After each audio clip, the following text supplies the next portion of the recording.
Hello, everyone. Hello, PhotoPillars. Rafael Dabar here. Welcome to another masterclass.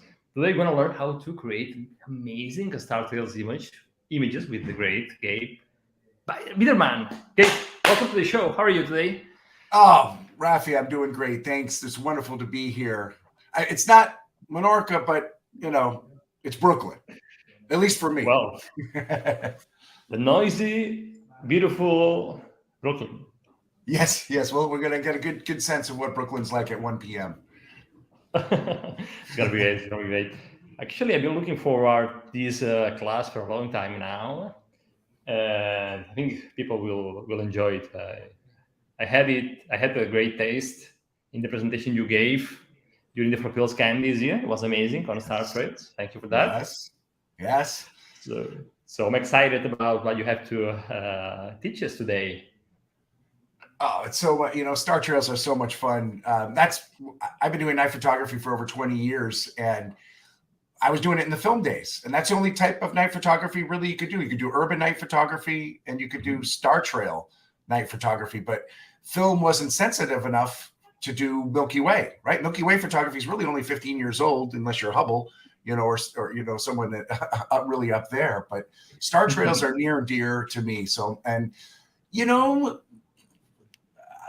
they don't get as much love as they should, really. The Milky Way is like the golden child, and I want to bring as much love and share my passion for Star Trails because it's an amazing thing that you can do almost anywhere in almost any phase of the moon.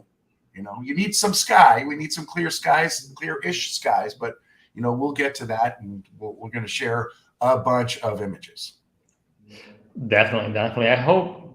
I suppose we'll get inspiration with the planning. Tell me, what are we going to learn today for Star Trails photography? Wow, you're right. We'll show you definitely, hopefully, some jaw-dropping images. So hopefully, I'll show some of my inspirations, but hopefully inspire you. We'll talk about the planning. We'll talk about all the whole thought process, really from start to finish. And one of the most difficult things is figuring out your exposure. Right. So I've got a bunch of different tips and rules that you can follow for making sure you can figure out your exposure again, no matter what sort of light that you're under. And then we'll look at the variety of Star Trails that you can get under no moon, different moon phases, urban Star Trails, all sorts of stuff. I'm going to also show you how we process it. And if we have a little bit at the end, we'll take a little bit deeper dive into the processing. Awesome! I can't wait to dive in. But before, for the people that don't know you, who is Gabe Biderman? Because I know that you're doing a lot of workshops around the world, teaching a lot. So here's a hint. That is a good question. Who is Gabe? But like I said, I've been doing that. I finally figured it out. It only took a few years, Rafi. But I call myself a night photographer. I've been calling myself a night photographer for 20 years. It's a passion of playing with time that I've been obsessed with since I got my first camera, a pinhole camera, which forced me into long exposures, and it's magical. You can control it to a certain degree, but there's elements of surprises everywhere. 8 years ago, I helped co-found National Parks at Night just because of my passion for night photography and linking up with like-minded people out there. We formed this group that was really dedicated. I was doing some workshops and stuff in the New York area, but my passion for parks, passions for night photography came together. So I teamed up with really this superhero team of night photographers, and we formed National Parks at Night. And this year, 2023, or the upcoming year, I should say, we'll be offering our 8th season of workshops. And it's been amazing, been able to travel all over the world. Last year, going to PhotoPills and speaking at PhotoPills. So for those lucky ones that are going to PhotoPills camp next year, you just a reminder, you'll get your sleep before and after, not during the camp itself. So, but it's an amazing thing, and I was honored to be there and share my night visions. And thank you again for reaching out to me and offering this platform. And again, I hope that I can really inspire. One of our mottos at National Parks at Night really is to showcase the variety of night photography. You know, yes, we love going to the dark skies and getting the Milky Way in the parks, but we love, you know, I live in New York, so I do a lot of urban night photography. We love light painting. We love night portraits, star trails, all sorts of fun stuff. There's so much you can do that you can really keep yourself busy 365 days playing with long exposures.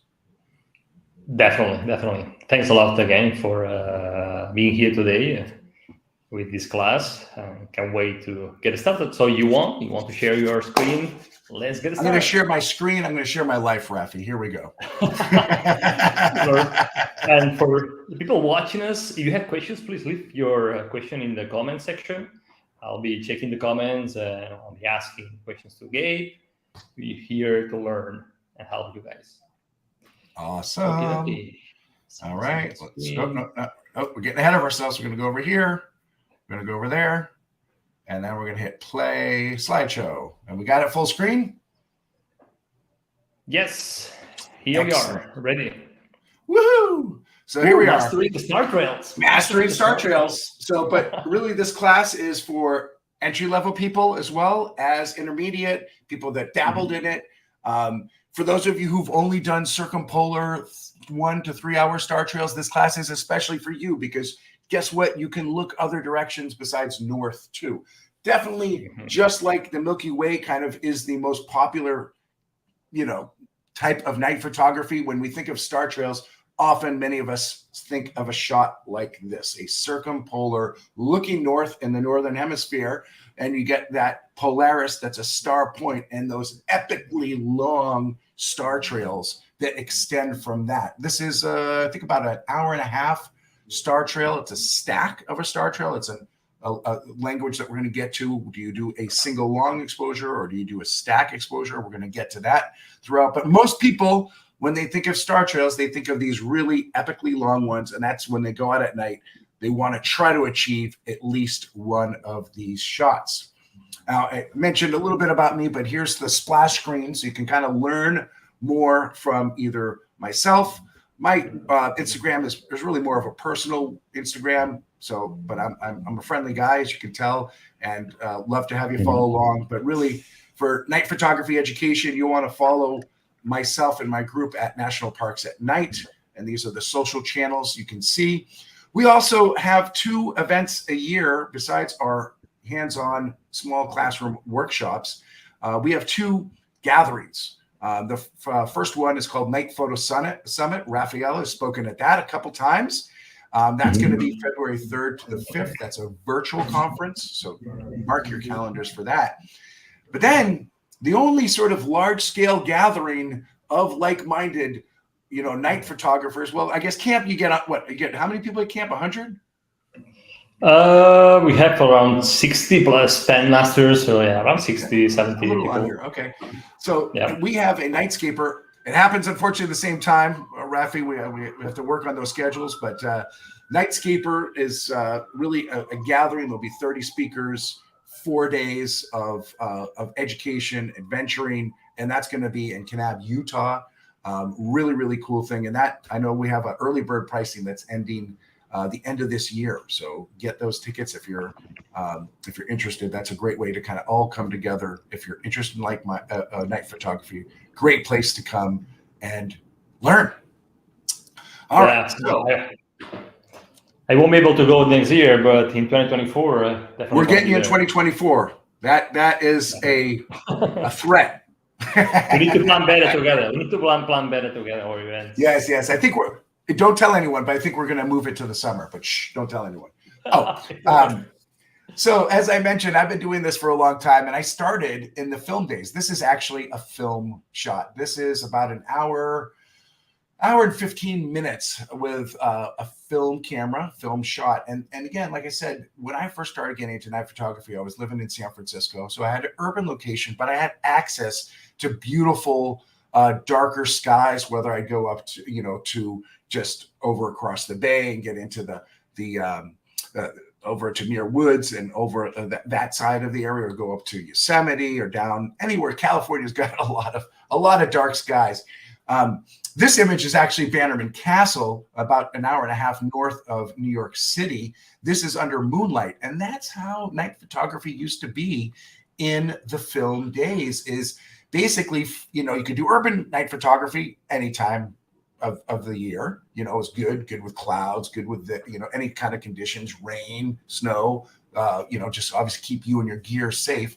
But if you really wanted to get the sky, you needed to go out during the full moon. So I know I had a group of friends out in the Bay Area that we would basically plan our night trips, our little mini road trips to go photograph under the full moon. The full moon would give us enough light that with the sensitivity of the films at that time, and one of our favorite films that we would use would be Fujifilm Acros 100 speed film, like this one right here.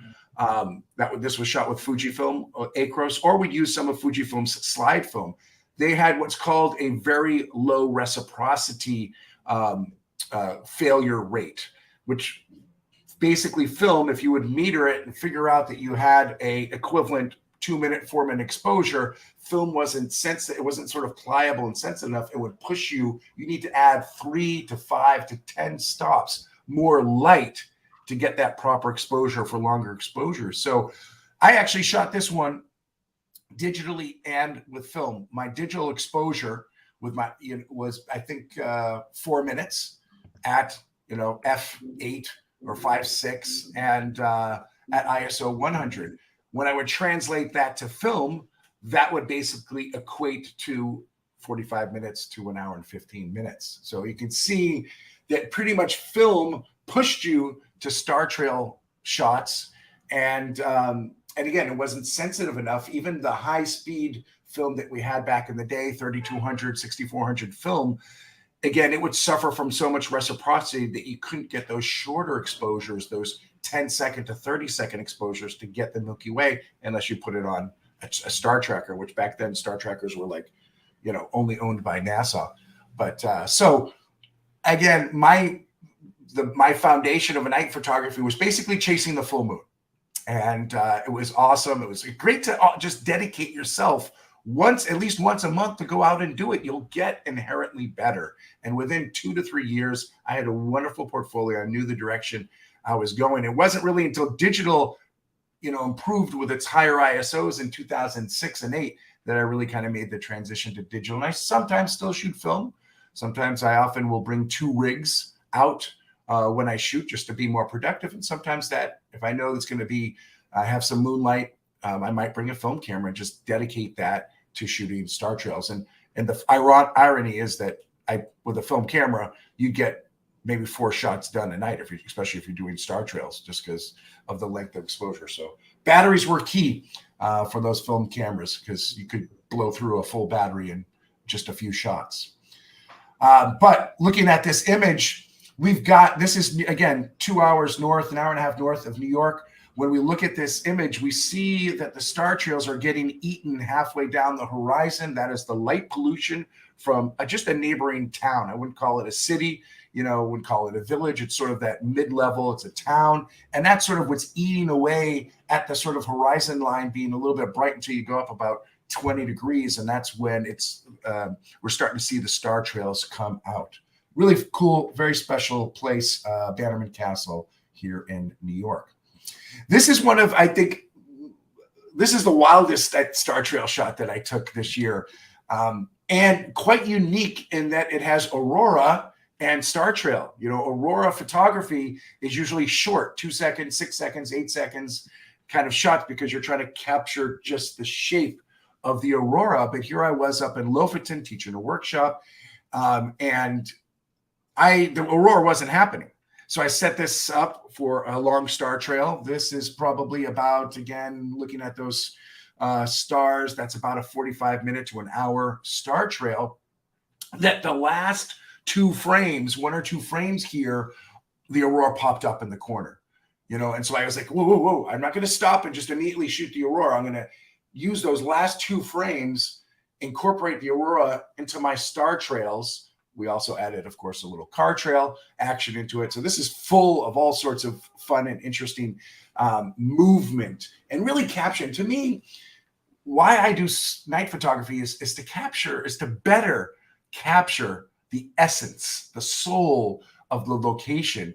And because we're capturing that movement that our eyes can't see. Yes, our eyes can see the aurora. Our eyes can't see the stars trailing. Our eyes can't see cars trailing. Our eyes can't see, water, long exposures of water. So this endless creativity that we can have when we, elongate our exposures with a camera can really open up so many creative opportunities. And when I put all these images together, I was so, I could see the aurora in the camera, and I was just like so excited to add that aurora into this star trail for a very unique and rare image. Beautiful image, man. Captured in time. Captured in time. Yes. Thank you. So let's talk about, again, this magic of star trails. Again, like I said, something that cannot be seen with the naked eye. And that's what, again, I've been doing night photography for 20 years. It's the only thing I've been doing for 20 years. We all kind of pick up hobbies and professions, and other things happen, and but to me, the magic of night photography and the magic of these long exposures and creativity that can get unleashed is incredibly addictive. And as much as I know, I still get excited at night, and there's still surprises that can happen. Again, especially when, we're playing with time and with star trails. Now, we're saying star trails. Remember, though, folks, the stars aren't moving, right? We are basically recording the Earth's rotation around the pole. So I am definitely North Hemisphere centric. I've only dipped my toes onto the equator. But I really am excited to, I'll be getting to the Southern Hemisphere in a couple months. I'm excited to record some Southern star trails to see how they trail. But it's an amazing thing. And again, we're recording this movement. So again, those circumpolar images, when we're recording the movement of the Earth and we're rotating around the poles, the two poles, the North and the South, and the North's got a star that's right kind of on it, that being Polaris, that is going to show the tiniest of movements. It's really still, to the eye, going to look like a star point. And that's what gives that extra sort of amplified look to these circumpolar star trails, and shows that, again, the Earth is not flat and we're rotating around the poles. Stars will start to trail. For those of you who really love Milky Way photography and star point photography, you'll know that stars will start to trail at, depending on what lens you use, it could start to trail at 2 seconds, 4 seconds. But most commonly, stars will start to trail with those wide angle lenses at about 15, 20 seconds and beyond. Now, we're often doing our best to make sure that they're not trailing, because we want to have those wonderful star points. But I'm usually on the other side and trying to extend those stars and amplifying that movement. Again, it all depends on your focal length. We can use more telephoto lenses to zoom into the sky and thus magnify the trailing of the stars. We'll get more to that in a few slides. Again, bottom line, the magic of night photography for me is playing with time wherever I might be. I'm always like, what's moving here? And if there's nothing moving, is it a worthy night shot? Is there it's just sort of a, more of a staid, kind of image? But for me, I'm often looking for movement in the scene and how can I amplify that, as well as get a variety of images from one location. Right, we have a question regarding the last slide regarding the focal length. Nelson Johnson asked, why does focal length affect length of exposure? Yeah. So the focal length, obviously, when we're shooting wide, right, the sky is smaller. But when so I often, my go-to lens is probably a 14-24 lens. Okay.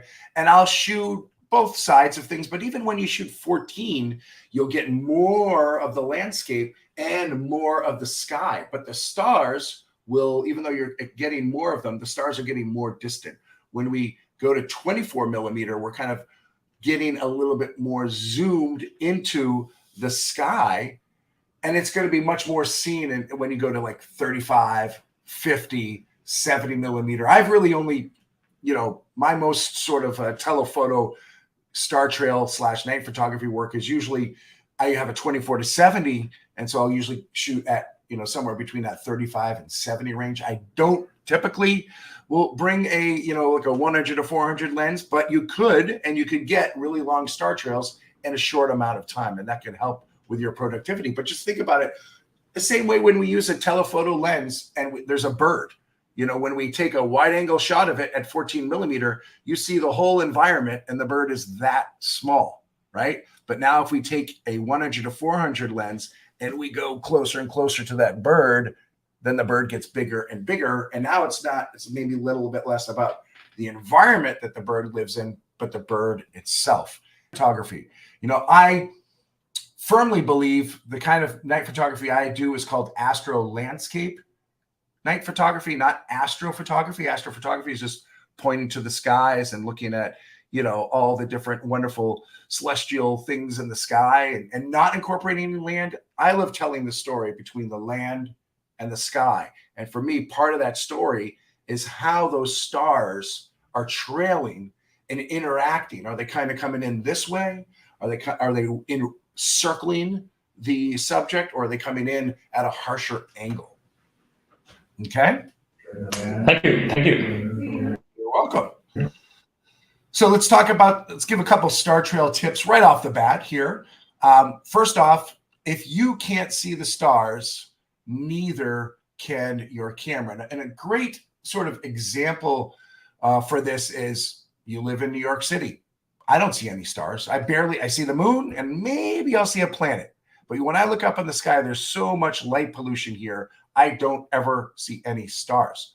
Now, if I were to go maybe over to Staten Island, or sort of an area that I can look at Manhattan, or I can maybe go into a park, like go to, let's say, Central Park, and go into a dark part of Central Park, even though there's a lot of light pollution, I might be able to see a few more things, a few more stars in the sky. So if you can get your eyes and yourself out of the light pollution and kind of look into it, and then, again, that light pollution is going to eat up usually 20 to 30 degrees of that horizon line. But if you can get away and look up higher, then yeah, you could see some of the stars. And we'll have a couple when I get to the urban star trails. I got a bunch of examples, and we'll kind of go over that. But bottom line, if the stars are either obscured with light pollution, or, for instance, in this image, the moon, right? The moon is out. And if we look at this image, the moon is right in the shot, and you don't see any stars until you get further away from the moon. But right around that moon, it's eating up all of the stars. So if you can't see them, clouds, moon, light pollution, then neither can your camera. So it's not like auroras, like sometimes your camera is more sensitive to the light waves of aurora, so it can see it a little bit sooner than you can. That is not the same with star trails. Now, all right, with camera, your camera can record a few more, depending upon how sensitive you make it. And we're going to get to that too in a few minutes. Apertures and ISOs control how bright your stars will appear. Okay, so we've got our shutter speed. That's kind of doing the ambient exposure. Now, for me, that's kind of controlling how much light is in that sort of the landscape. But then I am choosing my apertures and my ISOs carefully, because you could easily burn out the stars. You can just make them pure white. It's again a stylish choice, but there is also colors in the stars, and we'll talk about how we can keep the colors of stars and kind of being sensitive and considering the aperture and ISOs, make those decisions accordingly. But here you can see full moon night. I'm using a camera that I stopped down to f11. And it's because I'm using f11. The moon is not in it's on the other side, right? Because it's shining, it's 180 degrees on the other side, shining onto the church. But because I'm using an aperture of f11, I'm not recording the dimmer stars. I'm only recording the brightest stars in the scene. Or it's actually F16, sorry, F16. So even more, less stars are recorded there. And then finally, length of exposure and the direction will determine how long your stars will be. Okay, so length of the exposure, you're going to record for 4 minutes, 8 minutes, 10 minutes, an hour, 2, 3 hours. And then the direction, north, east, south, west, those will all determine the length as well as the shape and direction the stars are trailing. This one's taken from Joshua Tree. This is a 2-hour star trail stack at an aperture of 5.6 and ISO of 1600. So let's talk about the direction first. So we kind of talked a little bit about north, but I'm going to show you each one of the directions, and they're all taken with a 70 millimeter lens, 24 to 70 at 70 millimeters. And each one of these has the same, it's at the same shutter speed of 15 minutes. Okay. ISO 800, 2.8. I didn't change any of my settings. The only thing I changed is what direction I was pointing in. So here we have it, the beginning. You can see 15 minutes pointing towards the north.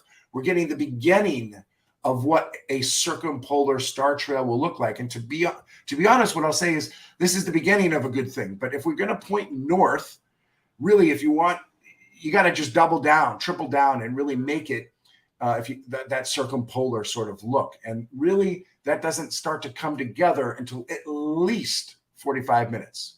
So 45 minutes to 4+ hours, those are going to be the epic, circumpolar star trails facing north. But one like this, just like, it's got a sense of movement to it. But besides that, it's not making a statement, so to speak. However, if we take that same exposure, 15 minutes, and now point to the south, look at how long those star trails are, right? Look at now. And now what else is different?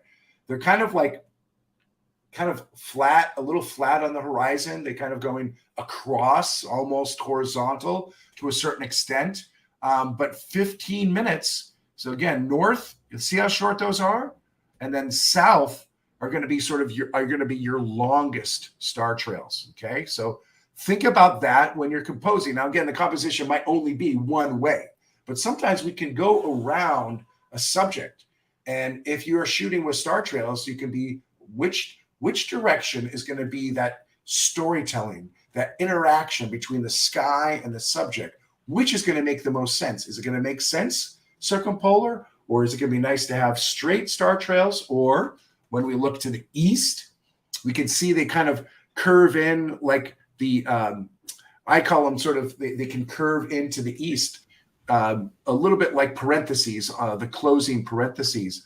But when we look due east, we're also getting the straightest lines because we're going along the celestial equator, both the east and the west. And that's sort of when we look at the middle of this, those straightest lines, that is the celestial equator. Again, 15 minutes, almost as long as the southern star trails. So once we kind of move really away from the north and go to the east, west, and south, we're getting much longer star trails. And to the west, again, they're going to kind of just curve the other way, like this, like the beginning of your front parentheses. And again, each one of these shots was 15 minutes long, ISO 800 at 2.8 with a 70 millimeter lens. Now, again, we've mentioned a few reasons why we do this. Here's a prime example. This is not a lighthouse. This is a water tower that I was taking a picture of. And I wanted the star trails in here to kind of seem like bolts of like light kind of coming out, not like a lighthouse. That's obviously a distinct thing. And this isn't a lighthouse. It is a glass-topped water tower. So it doesn't have a light inside. That's actually the moonlight kind of making the glass bright. But I wanted those star trails to be straight and kind of like little shots of light going out. So I could walk around most directions of this water tower. So I kind of moved to a direction that I was facing south so that I would have those horizontal, straight star trails. And I limited the trail to 7 minutes, because if I were going to go past 15, 20, 30 minutes with this 50 millimeter lens, what I'd have, we'd have southern ones, but then as we start to move, want that. You can see a little curve to the trails at the bottom, but I limited purposely my exposure to a single 7-minute exposure at f8 200 with a 50 millimeter lens.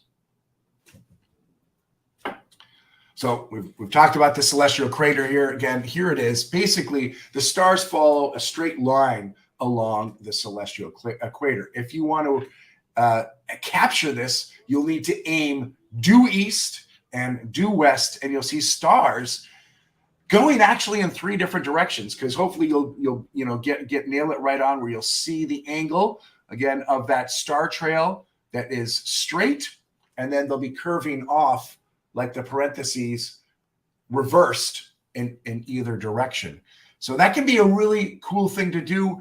One thing that I haven't done yet is I really want to get like a fisheye lens or like a super wide angle lens, like a 10 or 12 millimeter lens, and try to, shoot from north all the way kind of as much as you can to like almost the south, so that you can get, basically you'll be getting the star trails trailing here, then straight, then trailing the other way as well. So that's on my to-do list for 2023.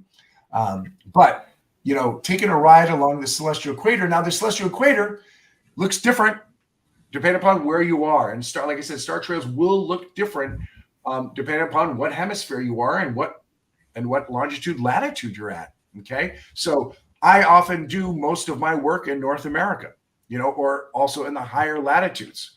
I had the opportunity to go to the Galapagos, and Galapagos is right on the equator. And so take a look at this, folks. Here we have the celestial equator facing, we have that. We can see that it's sort of almost horizontal. It's like up 30 degrees or so. But when you get to the equator, there it is. You can ride the celestial equator along the equator. And by the way, I hate to break it to you, but anyone going to the equator, the dotted lines aren't in the water or on the land. So you need to find that celestial equator and ride it. And then you get the standing up straight star trails that you can see they are curving as we get further away to the east and west there, curving to each side there. So super fun shot. Yeah, it's amazing. It's amazing how the pattern changes the slope depending on the latitude you are, and super fun to check in the night they are in PhotoPills. Yes, the pattern you'll get from different sides of the world. Exactly, which I believe we're getting to. Oh, look at that! Oh my God! You must be inside my slideshow. You must be inside my slideshow. That's nice. Yeah, dinosaur and PhotoPills. Right. Well, there's going to be a new a firmware upgrade to the PhotoPills that basically for their planning and for their Star Trails app, Star Trails pill, it'll add a free dinosaur. So you can bring a dinosaur wherever you go. So look for that. I think that's coming on April 1st. But yes, PhotoPills can be used for so many things, but pre-visualizing, you're like, okay, Gabe, it's great, but I can't bring your YouTube video out into the field and kind of reference which way it's going to be. It's hard to remember, blah, blah, blah, blah, blah. But guess what? PhotoPills. And in the when you go into night AR, you can actually always see which way the stars are going to trail. So here we have a dinosaur, and we can see it's facing north, right? So there's usually a little dot. I apologize. The dot of the North Star is kind of right where the word settings would be. And so that could also help you. Sometimes we struggle to find the North Star. So as long as your PhotoPills is calibrated out in the field, and you go into night AR, you can easily find kind of where the North Star is going to be and which direction those stars will start to trail. And as you can see, looking at the north to from that upper right-hand corner, and as we go further, to the west, you're seeing the angle start to kind of go from really bent to starting to get more and flatter as we work our way to the celestial equator. So a great way and an easy way to pre-visualize star trails with PhotoPills. So here's another example facing south, right? So we talked about that the southern looking star trails in the northern hemisphere are going to be flatter and along the horizon. So here, and look at this, Rafi, you add a dinosaur to it too. When you face south, you get a bonus dinosaur. So that's pretty cool. So, most people are looking at this and saying, oh, well, that's telling me where the Milky Way is. And that's great too. When we do star trails and include the Milky Way, you know what we call it, Rafi? We call it the Silky Way. The Silky Way, yeah. Sometimes it looks good. Sometimes it looks good. Composition. Yeah, it depends on your composition. I know some people hate it. Some people hate it, but it's worth experimenting. Let's just say that it's worth experimenting. Yeah. So, but here we can see what the stars will look like. And again, this is really important. I mean, because looking at this, I'm looking at the interaction between the dinosaurs, and really the star trails facing south are connecting the dinosaurs, right? If I do a star trail long enough, it will go, from one beast to the other. And so it's kind of like, part of the action, part of that dynamic movement that is going on in the sky and united the foreground. And in this case, it's the Jurassic foreground. So yes, planning using PhotoPills and the Night 8R, it just makes it so easy for you to remember and to kind of figure out what is going to be the best direction to help you tell this story between the sky and the subject on the land. Now let's talk about gear. And I'm not going to go deep into the gear because star trails actually require less specific gear than Milky Way stuff. I think Milky Way stuff, you really need a current camera. You need a camera that's really good at high ISOs. You need to be getting up to 6400, 12,000, 2500 ISO sometimes. But for star trail photography, you can, like I said, you can do it under any phase of the moon. And if you're not doing it under a new moon, then you really can use any camera. And I've seen people use like those Rebel cameras, kit lenses, and achieve excellent star trails on it. So don't feel obligated to go out there and get the latest and greatest. You can start right away. You'll need something like a DSLR or a mirrorless camera, but I would say anything from the last 5 to 6, 8 years is going to be fine for star trail night work. So one thing I would warn you about is, we're seeing a trend in digital photography that cameras are getting more and more higher megapixels. Now, a good thing about that is for the first time in a long time, higher megapixels usually meant, worse higher ISOs. So I was always, using 20, 30 megapixel cameras for my night work because those higher megapixels were really making those higher ISO images really degrade in image quality very quickly. The last batch of cameras, that have come out, for Nikon, the Z7, Z9, the Canon R5, the Sony, the R3, 4. I haven't tested the R5. It just came out. But those have been doing a much better job of handling those higher ISOs. The caveat with using one of those high megapixel cameras for star trails is if you choose to stack your star trails, you could be shooting 100, 200, 300, 400 images a night. It's almost like you're treating it like a time-lapse camera. And if you're using a 50 plus megapixel camera, that's going to mean you are going to, and when we kind of put them all together, that's going to be one ginormous file that could choke your computer, could choke your hard drive. I always joke with people that if you're getting the latest high megapixel camera, you better get a new computer and a new hard drive, especially if you're doing a lot of, prolific work or time lapses or stuff like that. So just watch out for that. Like I said, I have 2 cameras in the field.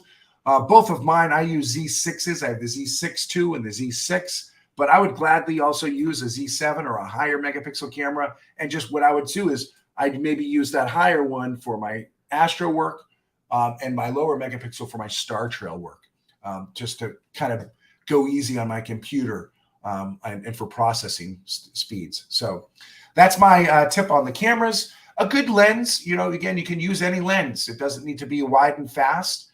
We're going to talk about how it's actually important to maybe stop down your aperture and shoot at f4 or 5.6. So you don't have to have the most expensive, the fastest lens. It could be any lens you want, any focal length. Just know that the focal length will either, could zoom into that star trail effect. However, if you're going to put all your money for star trail photography, if you're going to put your money one place, it would be a sturdy tripod, right? Because now imagine you're setting up your shot and you're going to let it be there for an hour, 2, 3, 4 hours. So having something that is lightweight enough for you to carry around, especially if you're a hiker, but then sturdy enough for trying to be rock solid out in the field. My favorite is this one right here. I don't know if do I need to unshare my screen for a minute but it's basically the Gitzo. This is the Traveler Series 2. Gitzo has been making a Traveler tripod for many, many years. I like their Series 2. That's their biggest version, so the legs are going to be thicker. And you can see I don't like the Gitzo head so much. Instead, I really like the Acrotech head. This is a made in the U.S. Ball head company. This is actually their leveling base, which I've got on below. Leveling bases are a key thing.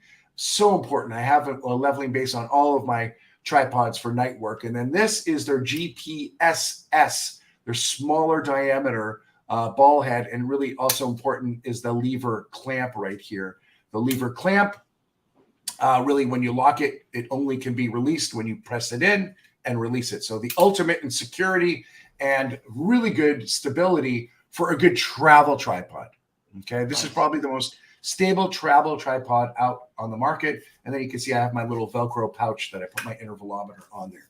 But if you get a full-size tripod as well, those are usually going to be just as durable. Just the travel tripods make up about 80% of the market. But Gitzo's got their Series 3, 4, 5 tripods. They've got their Mountaineer Series tripods. Really Right Stuff, obviously, they're making Really Right Stuff as well. Kind of hard to get to, a little bit more of a premium price. But both, Gitzo and Really Right Stuff, those are probably two of the top tripod companies out on the market.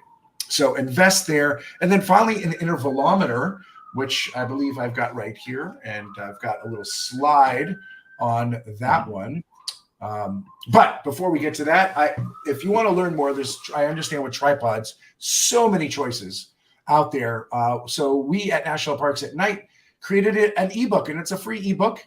The link is right there, nationalparksatnight.com/tripod-guide.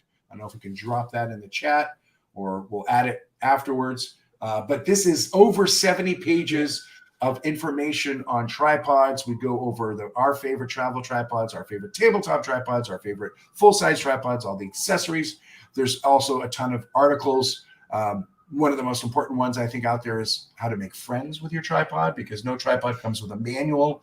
And so many people that I know have lost their leg, not their head, their leg, when setting up or breaking down a tripod. So we'll give you some tips on how to make friends with it and how to best treat your tripod. So take a look at that if you're in the market. And also just feel free to reach out to me if you have any questions about your tripod or looking at tripods.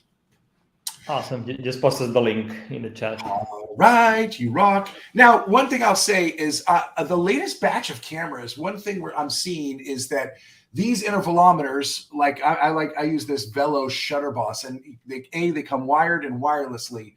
I like the wired because for me it's less batteries for me to bring, but I know people that love the wireless ones. They like to be in the shot, trigger it remotely, all that kind of stuff like that. So options out there. This is a $50 option. The wireless one is usually a $100 option. But what I'm seeing, guys, is that a lot of the latest batch of cameras have built-in intervalometers. So that's cool. Each one operates a little bit differently, so you got to kind of learn it. But I know with Nikon, the Z2 and the Mark II versions of the 6, 7, and then of course the 9. They have it built in, and it works. And it works really nice because they also have extended shutter speeds. Most cameras only go to 30 seconds, but those cameras can extend the shutter speed to 15 minutes. So, I know a lot of people who only shoot star trails at 15, 30 seconds, but I tend to shoot them a little longer.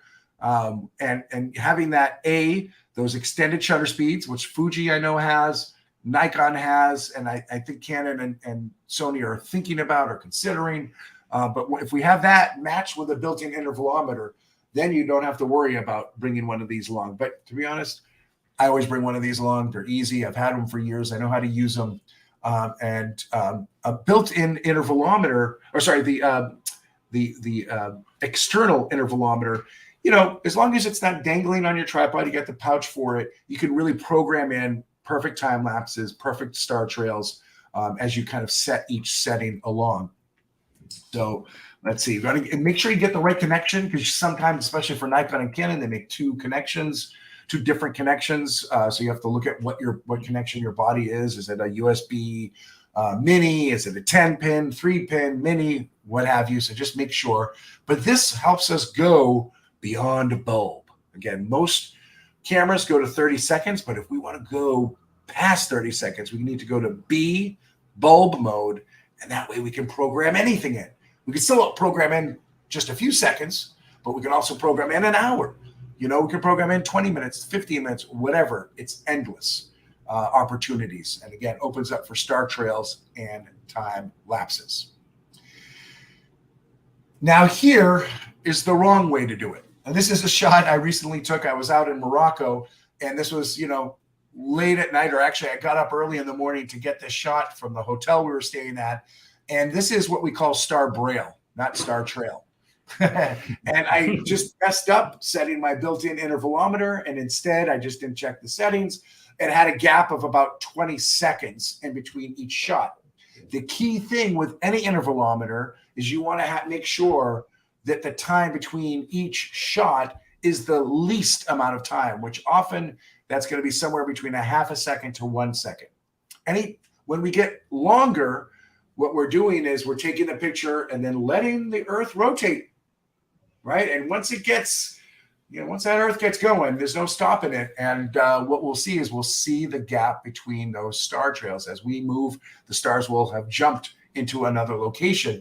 And no matter, this is not a fun fix in either Star Stacks or Photoshop. This is not something you want to do. So just make sure always with stacking stars, minimum shutter speed is going to be 1 second in between images. Have you ever seen star braille before, Rafi? No, but it looks amazing. I have a friend of mine who's actually embracing star braille and doing, he's writing messages in the sky. So, with every mistake we learn, there's also an opportunity, right? So again, don't hate anything as far as what I'm saying. It might not resonate with you, but there might be, even if you don't like it, there might be someone who likes it and is finding a way to express their vision via it. So yes, well, look out for more star braille coming to a town near you. There are no rules. Yeah, there are no rules to creativity. No rules. Exactly. Right. Yes. Open up more creativity. Power is a key thing. As we move kind of away from digital DSLRs and more mirrorless cameras are out there. Mirrorless cameras, unfortunately, have smaller batteries and they drain more energy. So we run out of time often quicker on mirrorless cameras than DSLRs. So how can we power up and make sure that we can set up a star trail that can last 3 and 4 hours? Because oftentimes with a fully charged mirrorless camera body, we're probably only going to be able to shoot for an hour and a half or 2 hours. Okay, DSLRs, you can maybe get another 45 minutes to an hour. So how do we do that? First, rule would be to add a grip. Maybe you can add a second battery, right? And some people like the grip. They like the way that it feels. It makes your camera bigger. But what the grip offers you is adding an additional battery. So if you were to have a grip or use a camera like the Z9 or the R3, cameras that come with that extra big battery, you could probably shoot for at least 5 to 7 hours at night, right? So there's no need then, if you got the grip, I don't need to add extra power. Now, I've been using these tether tools. Was one of the first ones to come out with a great solution, and it's called the on-site case relay.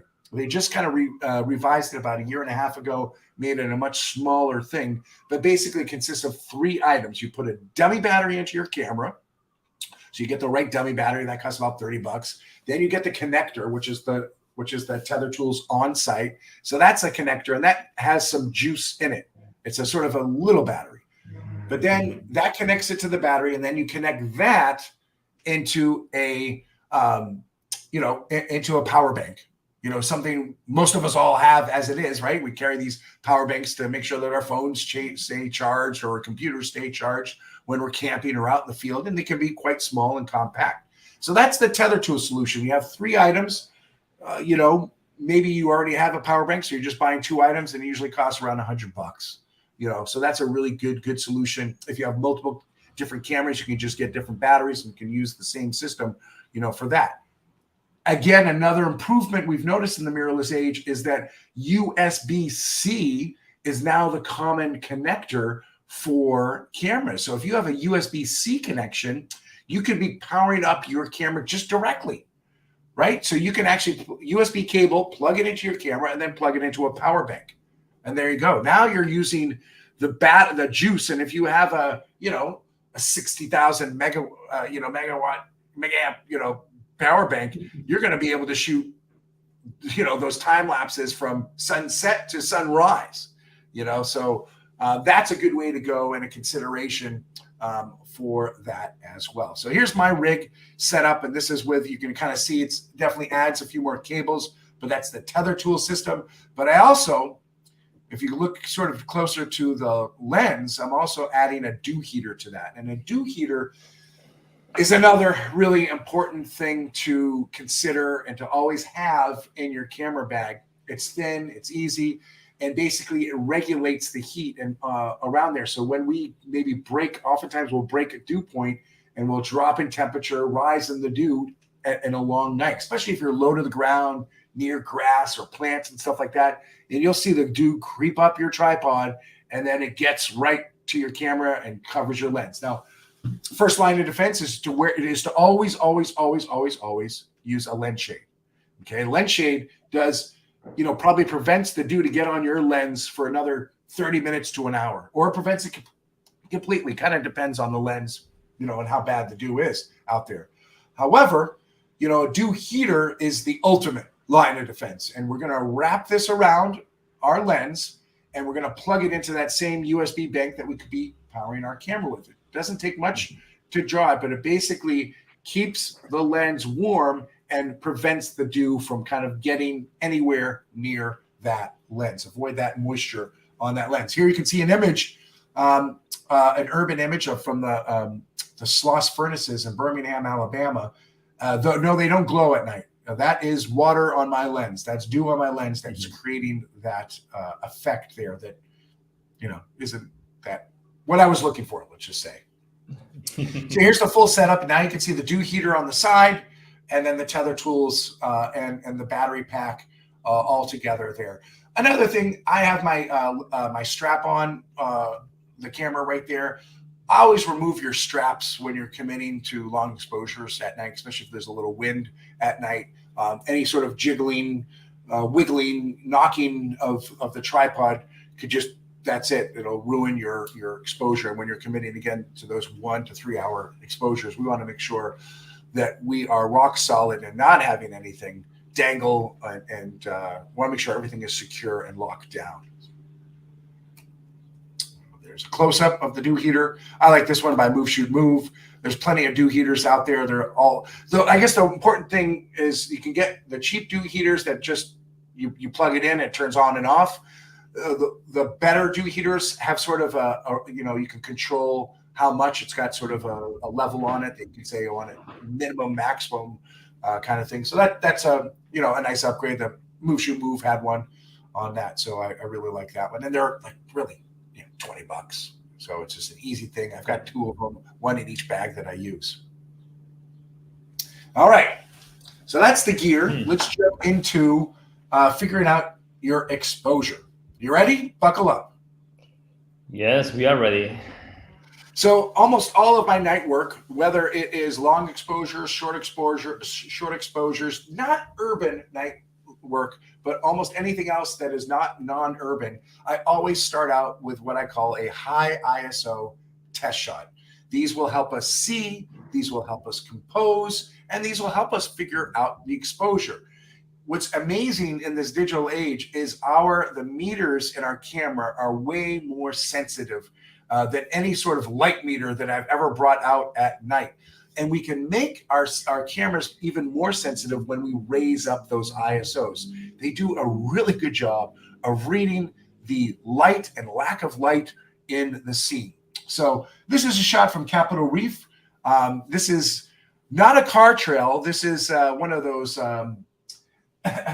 tubes that we were hanging out of the roof of a car. We turned the car lights off to create this sort of effect. But let's take you behind the scenes, and you can kind of see how I got to this shot and how I figured it out using the high ISO test shot theory. So again, raise up to the ISO. Usually I'll start at 6400. Okay, the moon was out tonight, as you can see. So I didn't need to shoot wide open. So I used my lens and I stopped it down to 5.6. And then I used, I went to my shutter speeds. Again, all night photography work should be done in manual mode. Let me just preface that, right? We're juggling the factors, ISOs, apertures, shutter speeds. Okay, you should not be in any sort of program mode or aperture priority or shutter speed priority. You want to be in manual mode, and these are the three factors you're juggling. Okay, so then I looked at the meter, and 15 seconds said I was getting a properly exposed image, and the hashtag in the meter was around that 0 mark. Okay, but when I look at this image, I don't like the composition. I'm not thrilled with it. I don't have enough sky, right? Because I want to incorporate the sky, and I got a little bit too much of that foreground, and it's a little overexposed. We can see the moon is to the stage right there, and you can see that's brighter in the sky. And the scene obviously looks like the daylight because of that moonlight is a little overexposed. So I adjusted. First, using this additional light, I kind of worked on my composition. I work on my composition first, generally speaking, and then finesse that exposure. This exposure was giving me enough to see, but I wanted to work out that composition. And as you can see, this time I moved up too much sky, incorporating these clouds, and now I'm a little too close to that road. So, okay, move back down. Just right. For me, this resonated with the composition, and I went one stop down by changing my aperture. I went from 5.6 to f8, so I took one stop away, and we can see the scene now looks a little darker and a little truer to what the night will look like under a mostly full moon.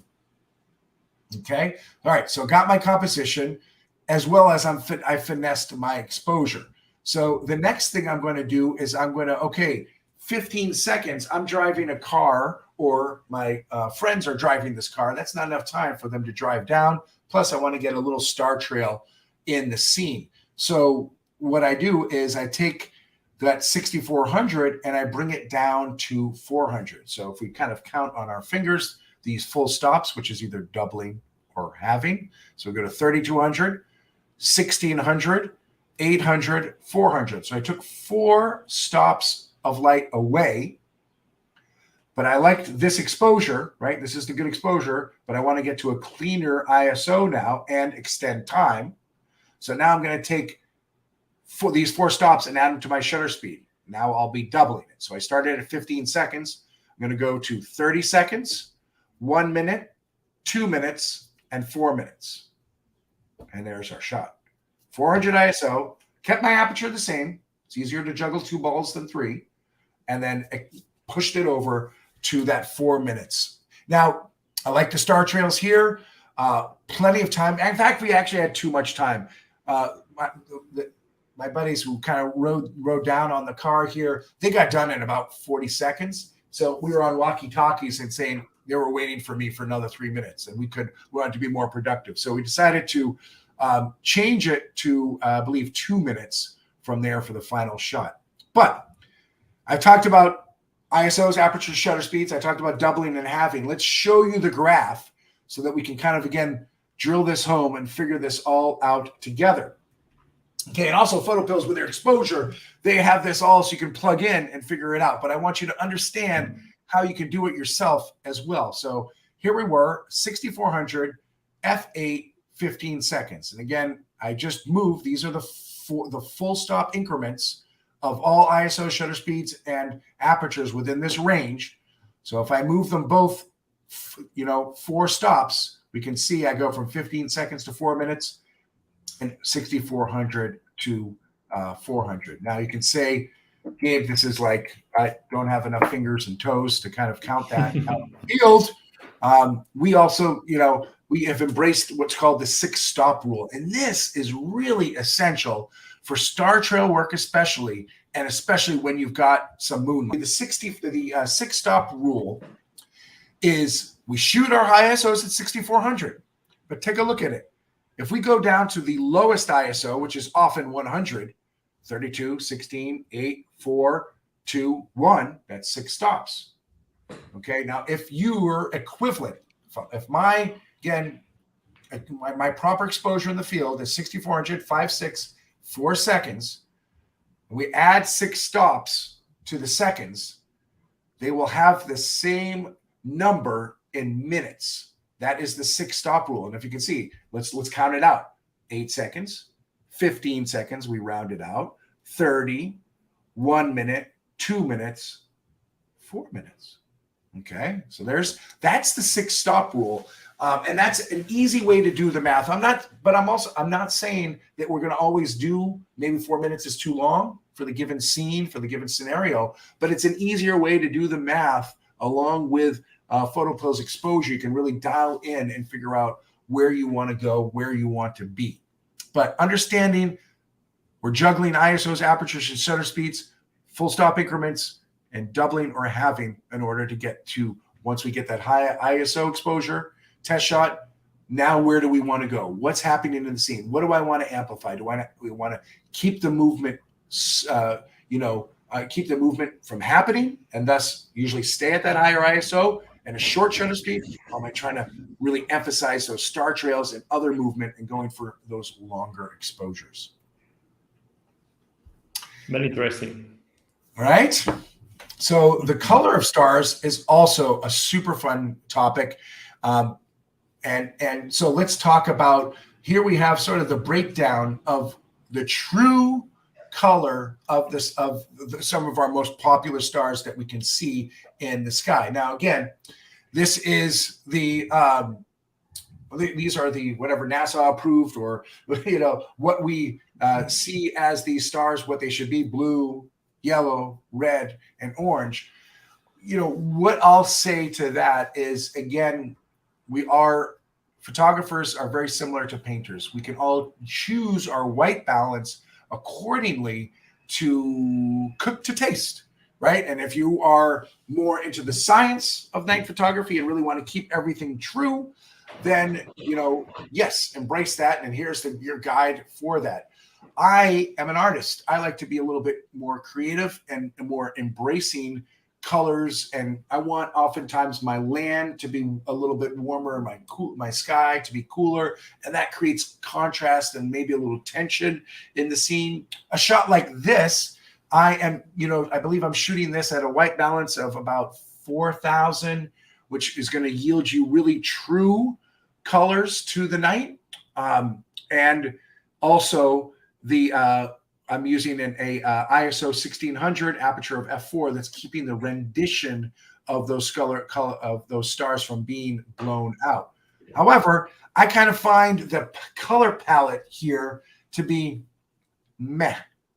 So for me, I like to cool down that night sky. We're still seeing the colors of some of the stars in that atmospheric haze on that sort of low 20 to 30 degrees is also affecting the color of the stars, same way that we see when the moon rises. We see it yellow and orange. It's going through the atmospheric haze, and then it gets whiter as it gets higher. Same also, that is adding color to the stars as well. But I kind of prefer an image like this. But someone else could prefer an image like this, and I could flip-flop depending upon it. There is always, it's good to understand the science behind it, but it's also a creative process. And don't forget that, and really embrace that, and cook again to your taste. All right, so let's talk stacking stars versus the single shot. And I will tell you that most people doing star trails, and when I say most people, I'm talking about 95 to 97% of people are stacking star trails. It's definitely trickier, and you open up more issues and more problems if you do a single long exposure. So let's talk about those factors so that you can make the decision that's right for you in the given circumstance. All right, so here I am. This is in Natural Bridges, Utah, and this is my high ISO test shot, really. And I'm shooting at 6400 ISO, and it's 45 seconds, and I am not using noise reduction.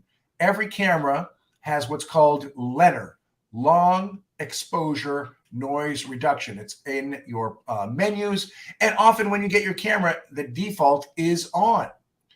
And what does long exposure noise reduction do? What does this LENR do? It does in-camera Photoshop, pretty much. So what it does, it's going to take a picture, and if that picture is 30 seconds long, it's then going to take what's called a dark frame subtraction and take another picture that is just internal, basically puts a dark slide, a dark frame over it, and then it looks for noise patterns and basically removes those noise patterns from the image. Now, Gabe, that sounds awesome. Why would I ever turn that off, right? Well, the thing is, our computer / cameras, oftentimes they don't have a big enough buffer to really do that process in a quick fashion. Some Canon cameras have what's called auto LENR, and they have, and that does actually a pretty good job. The Canon cameras are the only cameras that I've ever tested that have a big enough buffer that can sometimes handle those long exposures. Everyone else, what happens is it's a 1-to-1 ratio. So if I do a shot for 30 seconds, I need another 30 seconds to put that dark frame over it and remove that noise from it. Okay. And we already talked about, if we're going to do star stacking, we can't have more than a second gap between those stars. So for any sort of star stacking, you need to turn off your LENR, long exposure noise reduction. Okay. Now that also means you need to understand when that noise is going to happen in your camera. So there's two types of noise that happen out in the world, in our photography world. There's high ISO noise, which, looking at this image, that's the granularity to that image, right? So when I look at the rock, when I look at the stars, that granularity, it's not smooth like you would at an ISO of 100, 200, 400. There's a granularity to that scene. Now, granted, night skies, especially Milky Way stuff, there's a lot of dust particles up there. So you can lend yourself, you can be a little bit more forgiving with those higher ISOs. But long exposure noise is this confetti-like color noise that comes into the scene. And we all need to test our cameras to see when that long exposure noise comes into play. And I can't tell you. I can't tell you Canon does it this way, Nikon does it this way, Sony does it this way, because it depends on a few factors. A, it depends upon the temperature, and it depends on the humidity outside. Okay, so temperature, think about it. Again, our cameras are computers. When we work on our laptops, and our laptops are on our lap, and we're clamping away, and we're using the processing power of that computer, it heats up, and when it heats up, we feel that on our lap, and it's generating that heat. And when it generates that heat in the camera, that's when that long exposure noise is now coming into that scene. Okay, and so that's how it comes in with the length of time, where it's really pushing that processor to the max. But also, the heat is only going to amplify that. So what I found is, typically, I can usually get 2-minute shots without any long exposure noise if I am 60 degrees Fahrenheit or cooler. Okay. If I go up to 70 degrees Fahrenheit, then I really need to limit myself to 1 minute exposure. And if I go up to 80 or 90, I could be limiting myself to 10 seconds, 20 seconds max. That's what happened here. This is in Utah in the summer, July, and it was 90 degrees Fahrenheit outside. And we were noticing noise in about 15 to 20 seconds. So that, and we didn't want to turn on our long exposure noise reduction. So we really had to balance things. Now, what I'll say is the wintertime, if you're in an area that gets cold, you go up to Lofoten, you go up to New England or Canada or something like that. I could take an hour-long exposure without noise reduction, and it is going to be squeaky clean. So temperature plays a key. And also, if you're out in the desert, the dry heat is the worst. If there's a little humidity, that dampens down that long exposure noise, but actually the dry heat from the desert, again, that is, amplifying that sort of that electricity and that's out in the atmosphere and into our cameras and making that long exposure noise. So that's where it is. So if we look at this image, where is that long exposure noise? And I can see, if we look under the arch, I see a little green speck. I see that colored specks that are mostly under the arch. And you'll see it in the shadow areas of images first. So if you're testing at home or outside, make sure you incorporate a shadow area because you'll see that first. Now this one, you're like, Gabe, it's not that bad. But so this is no noise reduction. If I turned on the noise reduction, look at it disappear. Right? Not the granular quality, not the high ISO, but the long exposure noise. Okay, here we are. I went longer. So here we can see more speckles of color on the arch, right? And again, this is no noise reduction. This is with noise reduction. Noise reduction is a good thing. It does remove it. But again, if we're going to do stacked star trails, we can't use it, unless you're a Canon user. You put on the noise reduction, you go to auto noise reduction and you test it, because then we pay attention to your temperatures and humidity out there. Okay. So for stacking star trails, turn off our noise reduction.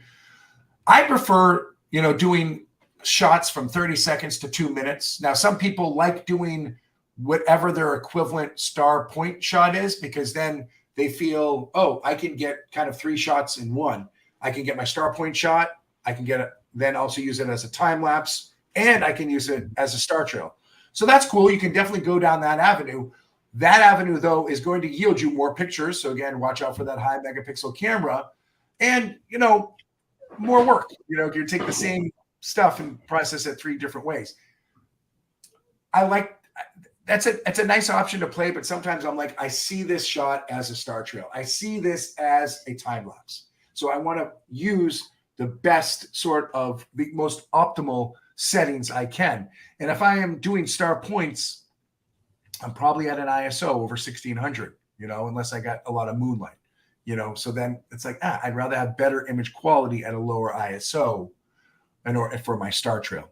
So, and then like I mentioned, the intervalometer needs to be set for 1 second. Okay. Now software we want to use, I love using Photoshop. It's just, I have it, it's built in. I played around for the last couple of years with star stacks. It has a nice gap filling mode in there that, you can use. And again, if you maybe were using an intervalometer and we had a 2 second or 4 second or 8 second gap, you could do that. I'll tell you something, it didn't fill in those gaps from that 20-second gap from Morocco. So it's not a savior sort of thing. But a lot of people like that star stacks. It's got that mode. It's got a comet mode that you can do. But all these things, I know them in Photoshop, so I've kind of just done it in there. But if you know another Star Trail software, definitely drop it in the chat. If you like processing it one way or another, drop it in the chat. It'd be interesting to see what people like using. But I've got the Adobe Photoshop program, so it's already built in. And for me, I don't want to bring my work into 10 different things, 10 different programs. I want to use 1 to 2, maximum 3 programs to kind of just do your work. So here's sort of a little recording I did that kind of shows you how I combine a star stack to create a star trail using Lightroom and Photoshop. And the first thing I do is I kind of look at my images, and I have to, you can see all these images are flagged red. And they're flagged red because there was about probably 6 or 8 test shots done before that. I don't want to bring in those test shots. Okay. So I look through my test shots, and then I'll mark which Lightroom is the number 6, or you choose red. And that'll then mark my star trail, the beginning of my star trail. Then I look to the end of it. So then I make the selections that I want. I really don't do much post-processing in Lightroom because, let's be honest, we're excited to see what it looks like all together. The one thing I do is I go into the camera settings and make sure that I unclick doing the lens profiles. The lens profiles, when you stack stars, can create a moire pattern. So I make sure that that is unclicked. And that's really, maybe I'll play with the white balance to make sure that the white balance is consistent if there's cloud cover or lights and stuff like that. But typically I want to see what that star trail looks like and if it came together the way I want it. Okay, so let's take a look. So here we go. Here's all of my selection. So I go down, and you can kind of see there, this one was, looks like this was 2 minutes and 5 seconds at F4. I select them all. Then I go into edit in, and then I go all the way down to, yes, open as layers in Photoshop. Okay, so I click that. Then depending upon, again, how many megapixels you got, this could take 15, 20, 30 minutes, and how many shots you take. So you might want to make lunch, but then you select all the layers in Photoshop, and then go to the blend mode and change it from normal to lighten, and voila. Look at that. And then I always go to 100% magnification, and I see, and I scroll around to see, all right, it looks good.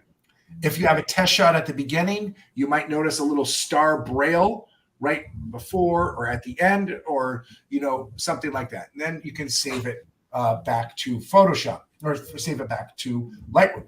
Now, again, one other step, and I'm going to do something at the end so I can walk you really through this process. But one other thing I would consider is you might need to edit your individual files in Photoshop, and that's an easy thing to do in Photoshop with layers.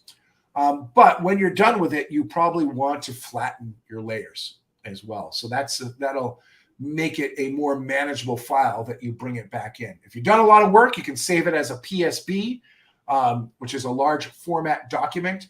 Lightroom now reads those files, so that's cool. But for an image like this, I don't really need to do much editing in it. So I'm going to flatten that layer and then hit save, and it'll save it back into Lightroom where I'll do my finishing work there.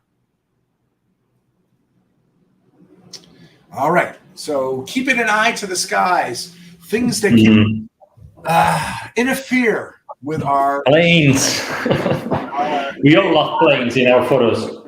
Yes, yes. A lot of planes, a lot of satellites, more satellites than ever before out there. So be careful what you wish for. Exactly. This is, let's look at a cloud example here. Clouds, I always laugh when people say, oh, it's not going to be clear out tonight, so I'm not going to go shoot. I love clouds, and I love the movement of clouds. Now, there's certain things you might prevent you from doing, but cloud movement is really cool. You have to limit it to not making it schmeary, but this one I think works. This one is about a 4 to 6 minute exposure. We can see the clouds, but where the clouds have kind of hid the stars for any sort of length of time during the exposure, you can see breaks in the stars. So that's what we got to watch out for, is the clouds kind of creating their own star braille. Now, if those clouds kind of stay on the horizon line, it's generally not that bad because there's not as many stars on the horizon. Or, depending on how dark it is, those stars can be kind of peeping through those clouds. So here's one example. Here's a more cloudy night, right? So yes, for this one, I'm shooting up in Maine, and I'm really judging my exposure on the length, on how quickly those clouds are moving. So this is a single, both of these shots were single long exposures. They're not stacks. And I think this is, again, this is looking south, right? You can tell by those few stars that are peeping out. but that's about a 4 to 6 minute exposure facing south there. But really, to me, it wasn't about the star trails here. It was about the cloud movement. Okay. When you, or if you have a cloud that kind of comes through, especially like this one, and you decide that to include it or to stack it with your star trails, what can happen is what's called like a herringbone effect. And the clouds just look very unrealistic and they start to be really boxy, you know, and they could go each way and that way. And it's I've seen some people embrace it a little bit, but for the most part, it's not something I would recommend doing. So if the clouds roll in, embrace them and get creative with the clouds and kind of forget about the stars. So here you can see quite a few clouds along the horizon, but this didn't interfere with this 4 hour and 45 minute exposure. Now, again, this is a stacked, I did 191 90-second shots that I then stacked using an ISO of 1000 and f4. Now, this was during a workshop. This was a walkway that everyone had to walk down. And, you know, I set up and I'm setting up for 4 hours. I can't, you know, put up a do not trespass, do not go area. So people walked in front of it. A lot of lights happened. I'll actually show you. I think this is what it looked like, you know. But I'm not going to, you know, I do not yell at people at night, you know, because I don't believe in it. You will probably ruin someone's shot by using some light, red, white, whatever, walking through their frame without you knowing it. You'll ruin someone's shot and someone else will ruin your shot. It's pretty much guaranteed. We do what we can do to prevent it. But guess what, folks? We can also remove it. It's easy. It's not that difficult, especially if you were to do star stacking. Now, if this was one single exposure, you can't remove that. But if you back up your shots at night and you take multiple shots, then you can use little pieces of both to remove and add where someone walked through. So you can see someone did a globe there. There's some people up on the top of Fort Jefferson. There's lights coming through. All these things happen in these 4 hours and 45 minutes. It only took me about 45 minutes to an hour in Photoshop to remove them, right? So all is not lost. Obviously, communicate. I'm all about communication at night, but don't blow a gasket if someone walks into your shot. We can be removed, okay? Be nice. Be nice, night photographers. And again, I mentioned this in the beginning, creating a variety of star trails is key. I think that, you know, if I look at a portfolio of someone's night work and it's all Milky Way stuff, I'd be like, okay, what else you got? You know, same thing. Someone were to show me a portfolio of star trails and they were all circumpolar. I'd be like, okay, you got that. What else you got? I'm all about showing. I'm thinking portfolio. I'm thinking, what should your Instagram feed look like? Look, what should your, you know, again, that portfolio that you're showcasing, the prints you're having, the gallery you hopefully exhibit in, that should show a variety of work that tells the story about you and what your vision is at night. So with star trails, yes, we've got the circumpolar. Mentioned before, those start at 45 minutes really facing north. And then when the southern hemisphere facing obviously due south.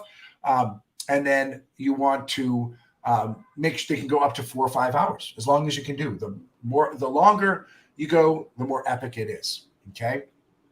What I'll say is, again, remember apertures and ISOs, just be considerate of those. It could be too chaotic. This is a wonderful, back to Bannerman, this castle that I go to a bunch in New York, 12 minutes. Okay, this is a nice 12-minute shot because you have to be careful with star trails that they don't take over your shot, right? Especially if you have another subject. If it's just about the star trails and a little bit of landscape, then yes, it's fine. It's about the star trails. But again, oftentimes I'm telling the story between the land, the subject, and the sky. So you have to choose your star trail length of time accordingly so one doesn't overtake and dominate the other. Okay, so here's a 12-minute shot. I really love the star trails popping in through the window. And this is just a good length. It shows movement. We see a little bit of the Silky Way up there, too. Yeah, I really like this shot a lot. I like that. And then I went half that time, looking a little bit more north, so shorter star trails, but again, subtle. Star trails can be subtle and just like an extra little movement that's in the scene. This is 6.5 minutes. Exploring the different moon phases, like full moon star trails, that's sort of high season, but you can do it on almost any phase of the moon. Definitely going to be more difficult when there's no moon to do star trails, just because, again, you'll probably be burning out the color of the stars. But, if you know that, then you can just embrace and go with, pure white star trails on that. But generally speaking, when we got usually 1/3 of a moon all the way to full moon, that is like prime, balancing all your ISOs, apertures, and shutter speeds in a way that is really conducive to star trails. So here's a new moon one, right? And this one, I had to open up my aperture all the way. I raised up my ISO. I think this is at 6400. This to me is too chaotic, right? So a better choice maybe would have been for me to maybe lower that ISO so that not every single star was seen, in the scene. So just be aware, how much chaos do I want to bring to the scene? Sometimes it's worth it, but sometimes it overtakes it a little bit. Looking for unique compositions. Again, that is always key. It's not just about astrophotography, landscape photography. That's the key. Look for inside out shots. Look for windows. This is a shot that I had to set up my tripod just at the lowest setting. I'm laying on the ground. I'm looking up to kind of set this, and I saw one little star up sort of through the rabbit hole there. And I was like, ooh, this would be really cool if I can get a star trail, through that circle. And it worked. And this is actually, I think, a single shot. And I can't believe that I stopped it just in time, that it wasn't kind of interfering with the bars of it. So really, really cool. And sometimes we always need a little bit of lady luck out at night. Going back to Dry Tortugas, getting inside, again, using that window as a way to kind of look out and add extra dimensions, add a little light painting to the bricks. And then people were walking up and down the path.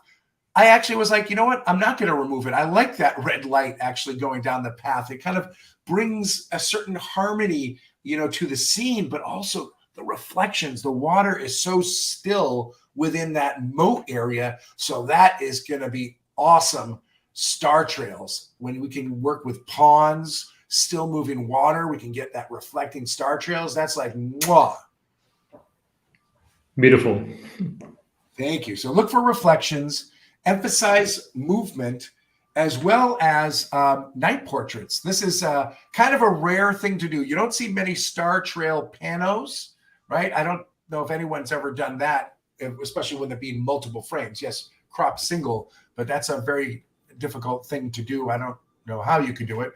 But this is a fun shot. This is one of our workshops at Sloss Furnaces in Birmingham, Alabama. So this is downtown Birmingham, and we can see plenty of stars, right? It's a moonless night, so the stars are out.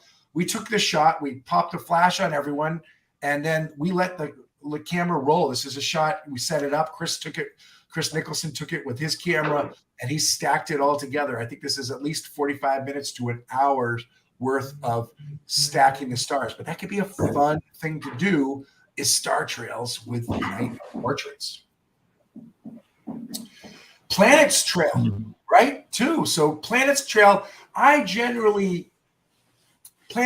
they planets trail, that could be a little bit, right? When we look at this image, it's like, well, we're looking boom, right to that brightest thing in the scene. And that can be it can be much. So you got to find a way to embrace it, or wait for the planet to kind of get out of frame, or, there's other options. But just be aware that when planets trail, they're going to be about 10 times, 20 times brighter than our star. So they are going to bring attention to that part of the scene. Now, that being said, you can kind of go and embrace it the other way and do a moon trail. And moon trails can be done a few different ways. That's a topic sort of on its own. This is a moon trail stack, and that's why I'm kind of getting that little ribbing effect going through this. If you were to do a singular Moon trail, you'd have to use probably an ND filter. Do it a little bit between, twilight to night in there. But that's how, if you want to get a singular long moon trail, using those ND filters is a key thing. Because again, if the moon's in the shot, it's going to be a brighter scene, so we can knock it down with an ND filter, but then get those longer exposures of that moon trailing through the scene.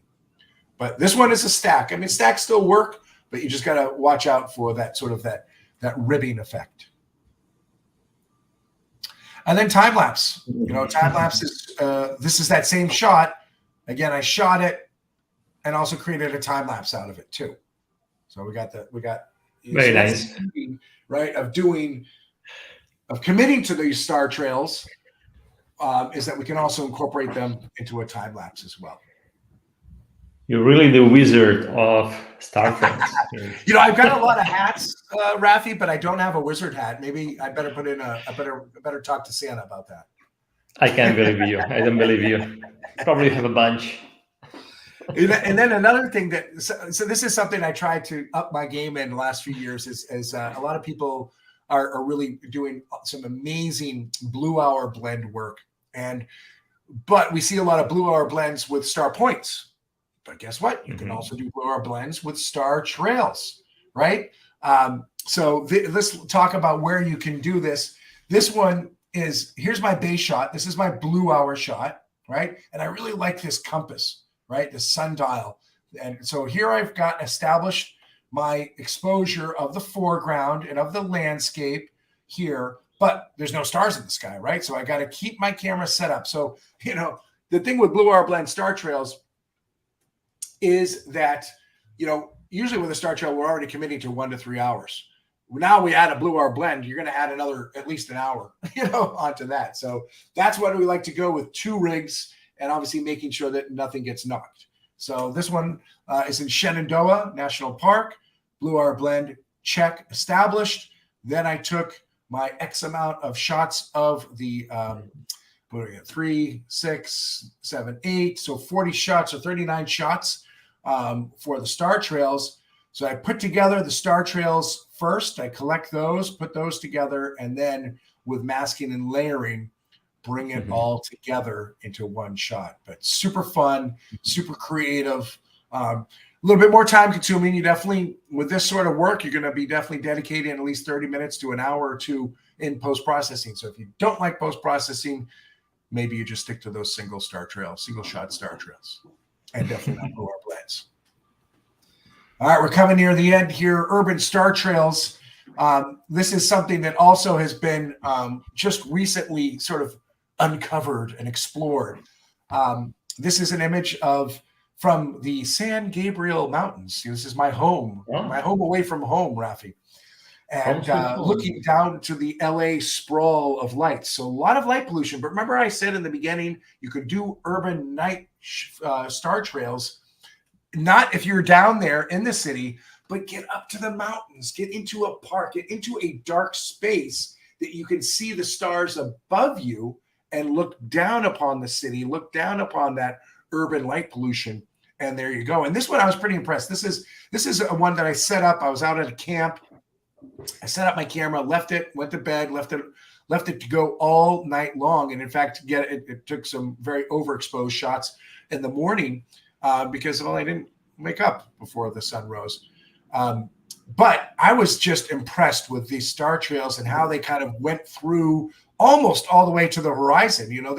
There's less stars, as we can see. There's more stars higher in the sky, but they're going pretty low to the ground. And that's a lot because I was in, again, a dark area, and we're looking for that more distant direction. So really, really cool. Here's the comet mode. So this is a star stacks creating a comet mode. You can also do this in Photoshop. You just kind of lessen the opacity of the star trail, each one. This can be kind of a fun thing to do there as well. It gives a little bit more movement. This is a shot by at National Parks at Night instructor Tim Cooper, good friend.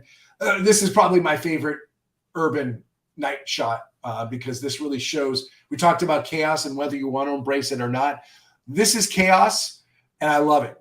So here we are over at the Marin Headlands shooting back onto the Golden Gate Bridge, and we've got all of the air traffic from all of the planes going this way, that way, but it actually adds this chaos. And the way that the star trails are going, it just kind of blends all in together. The star trails are actually brighter than the plane trails, so it's kind of like almost like the airplanes are rockets that are fueling the star trails. But this is one of my favorites. Really, really fun shot. So if you live in the city, see if you can get out and look down upon that city and experiment with some star trails.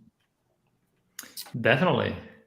Right. So how many stars? Let's just kind of recap some things we've talked about. How many stars can your camera record?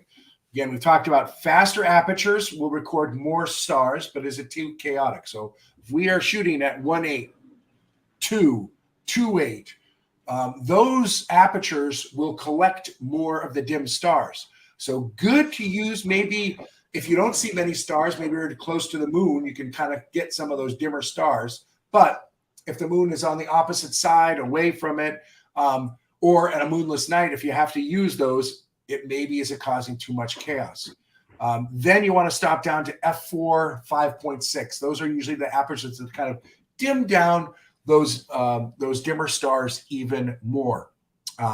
Again, 1 to 2 stops maximum aperture. This shot, I really like this. I think this image is a nice balance of the Grand Canyon with a 3-hour star trail stack using an aperture 5.6 and an ISO maximum of 1600. Okay, it's not too chaotic. I think it's nicely balanced. ISOs from 200 to 400 are going to be rich with color, but again, fewer stars are recorded. ISOs 800 to 1600 is a good balance of color and brightness for those darker nights. Okay, so lower hours will record the color of the stars more faithfully. Again, try to underexpose or try to stay under 1600 so your stars aren't exposed. And then, Rafi, I want to share this story. I know you've heard this story before, but I really this to me is a nice little closing point. I got a dream come true night image that I knew from the beginning was going to be a star trail shot. And again, for me, photography is about matching, what's in our heart, who we are as a person, with what we see. So having the heart and the eyes working closely together. Sometimes that takes years of living.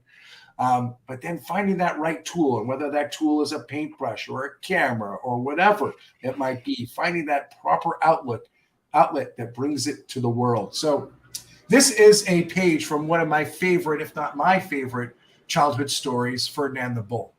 And great Spanish story. Thank you so much.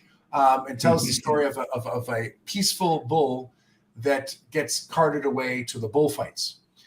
And it's a wonderful story about actually being a peaceful person, being a kind person. And this image right here with the signs to Madrid, I always love this. I always, I was like, where is he? Where is he go? Where is he in this? Because to me, I love ancient history. I love sort of these amazing landscapes. I'm like, what is that amazing background? And I, to me, thought it was a fairy tale. But then I found out that this fairy tale was true. This is actually inspired by what you'll see in the town of Ronda in Spain. It's a little town that kind of lives up on these crevices and stuff. And it has these, this is actually called the New Bridge, though it was built, I think, in the 1700s. But you should see the older bridges. And they were built in Roman times. So I was like, you know what? I was going to PhotoPills camp. I specifically came about 5 or 6 days early, came into Sevilla and went down to Ronda because I wanted to take this picture at night. So I was limited. I couldn't choose what phase of moon I was going to be there with, and nor did I know really how bright. I know that Ronda is a small town, but there's probably lights and light pollution. But I was going there during a new moon, which is a little bit more tricky, but I want to bring you through my process. Most pictures you're going to see of the new bridge in Ronda are taken during twilight. It's when there is a ton of sodium vapor lights that power up the bridge and show it off. And it's a great balance during twilight to balance that beautiful blue sky. The lights are being blown out, and you can see the wonderful waterfall that's really just flowing under the bridge and kind of cascading down into the scene. So this is the shot that most people take. And when I went down on the hike to find and compose this shot, there was a bunch of people there. Guess how many people stayed for the next 2 hours? 0. 1. Me. 1. You. And this is why I say, night photography can be such a solo sport. But I bumped into a few hikers and a couple people, and everyone was asking me. And once I set up the shot, I was waiting for people to come by so I could have someone to talk to at least. But everybody went go to the bars and have jamon and wine. It's jamon time, exactly. Believe me, I went and celebrated after the shot. So I took the shot because I knew there was going to be no moon, so the sky was going to be really, really dark, right? And I see now that there's a bunch of street lights, and those lights that light up the bridge all night long are also very bright. So I needed to find balance. So I knew I needed to do this blue hour blend star trail kind of shot, but it was going to be a challenge because there's a lot of light pollution here, or a fair amount of light pollution and dark skies. So here I got the shot, twilight shot. Don't move the tripod. Okay. Wait until night. This is what a single shot, which I think was like, in order for me to balance the lights and to read a little bit of the stars, I think this is like a 6-second to like 15-second shot. Okay. So that's sort of unprecedented, but the contrast was so high to balance everything. And I can only see, if I'm looking at this, Rafi, I only see like 5 to 10 stars. Right. But I said, you know what? I'm going to embrace it. This is what I came to do. And so I committed for, let's see, so they were 3-second shots, 460 3-second shots that equated, when I stacked them all together, to a 1.5 hour star trail. Now, I used my 24-70 lens at 40 millimeters, and I used an ISO and aperture of 800 and f8, and I'm facing east here. So I got the star trail shot, used that element for the sky, and then gently blended in the blue hour blend, darkening it down, blending it in, and trying to find balance in this shot. But to me, it's something I pre-visualized and I planned, and I did it. And I'm really, really, really, it's one of my favorite shots of the year. And I'm really, really excited. And it's been a shot not only I've been thinking about for a year, but going back to Ferdinand the Bull, it's an image that's been in my head, for since I was 4. Beautiful story.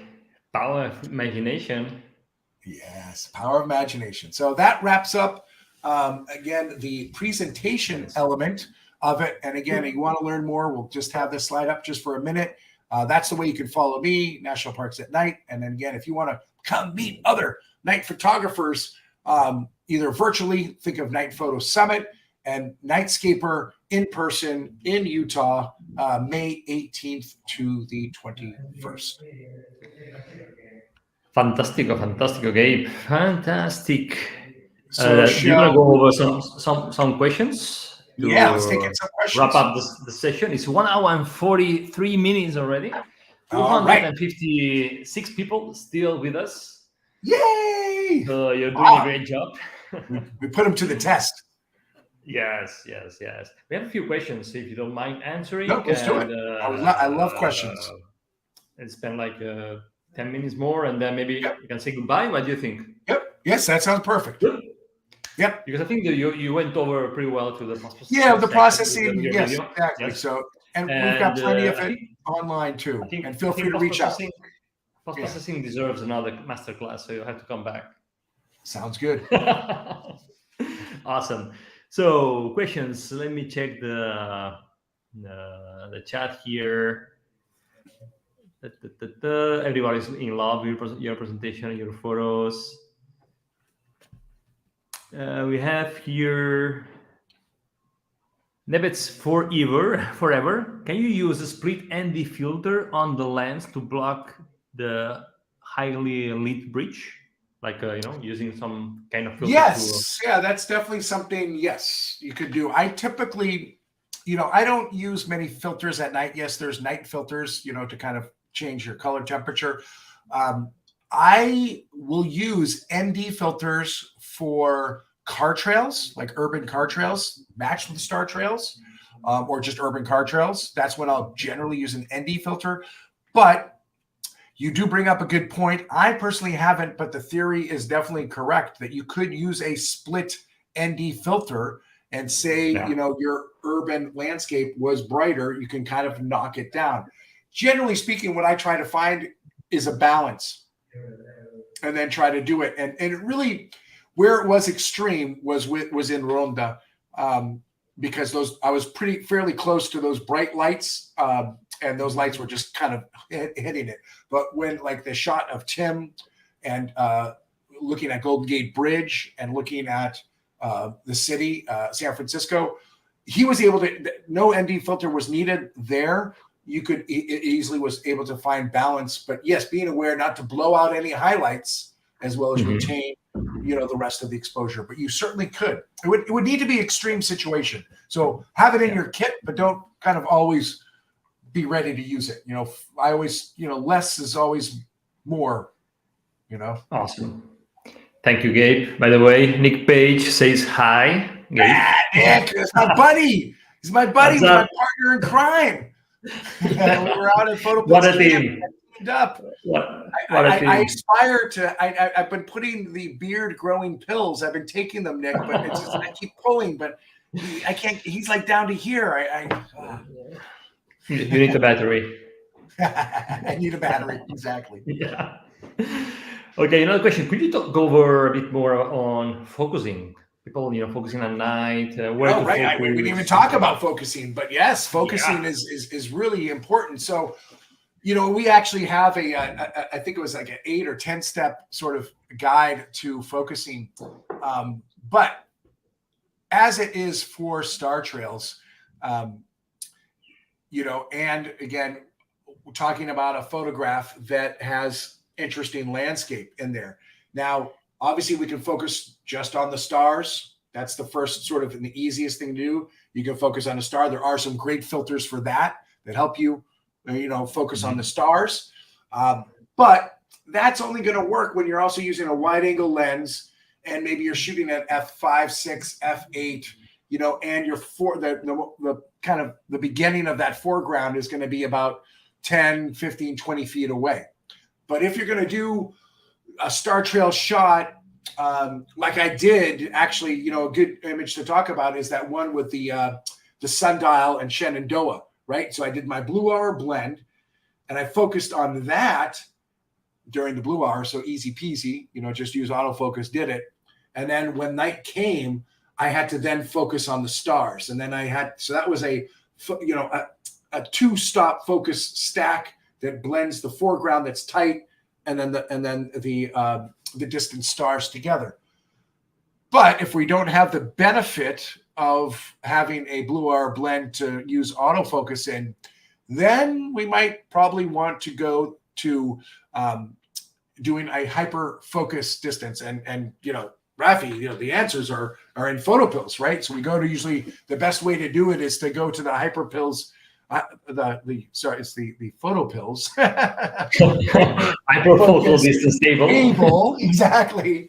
And you can plug in, and you can also, there's a way sometimes to use it with, you can also do the virtual reality within it or the AR in it. And so that's a good way to do it. And that usually is really good when you have objects that are maybe 6 feet to infinity, that critical 6 to 12 feet. Is really hard to focus unless you focus stack or use PhotoPills and use the hyper focus distance, and sometimes either shine a light on that object or put a flashlight at the specific distance.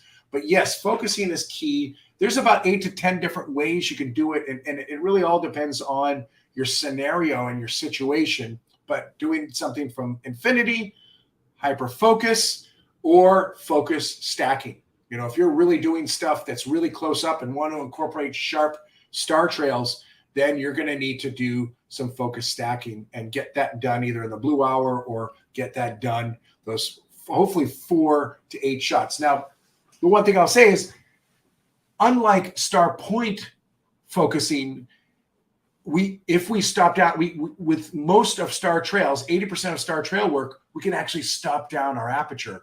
And when we stop down our aperture, we inherently get more, that hyper-focus distance gets extended, so we can get more depth of field in the scene. So typically, focusing with star trails is easier than focusing with star points, especially when we remember to stop down our aperture to f4 or 5.6. That'll just extend that hyper-focus distance and make it a bit easier to get it done all in one shot. Perfecto. Thank you, Gabe. Now it's time for a bit of safety. Sultan Bodas, Gabe, how do you do it in the desert or elsewhere for safety from animals? Or yes. I know that you're the biggest animal in the field. Yes, be the biggest animal out in the field. That's it. You know what? I learned this from one of our students. You know, it was funny, is we're out on a workshop and this student had a Bluetooth speaker. And with the Bluetooth speaker, she was just kind of rocking out at night, doing her own thing. And I was just like, at first I was kind of like, it's kind of annoying. You're not part of the scene. You're doing your own thing, blah, blah, blah. But then I was talking with her and we were just talking and then a song came on I liked. So we were, you know, but I was like, you know what? Is with wildlife, we're always told to make noise, right? The more noise you make, the more animals will kind of be afraid of you. And yes, you know, it's a fine line because we are coming oftentimes to their homes. So we have to be aware of that. But especially if you're shooting by yourself, right?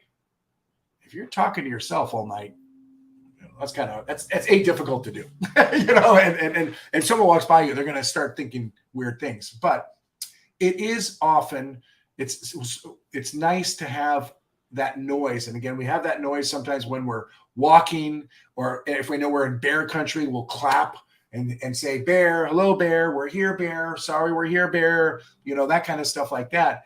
But I've actually embraced that Bluetooth speaker, and I've got this like JBL one that'll clip onto the back of my bag, and I'll play not super loud, but loud enough, conversationally loud. I'll play music because I was actually at the Blue Ridge Parkway by myself, and I was shooting this sort of abandoned farm. And I heard, I don't know what I heard, Raf, but it was a lot. I think it was coyote, but they were gurgling and making noises that I have not heard before.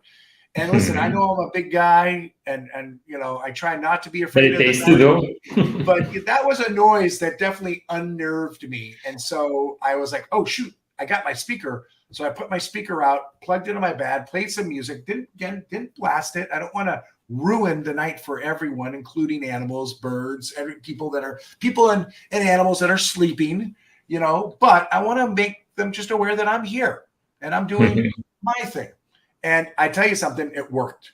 It worked, and that noise, whatever it was, I could hear it getting further and further away.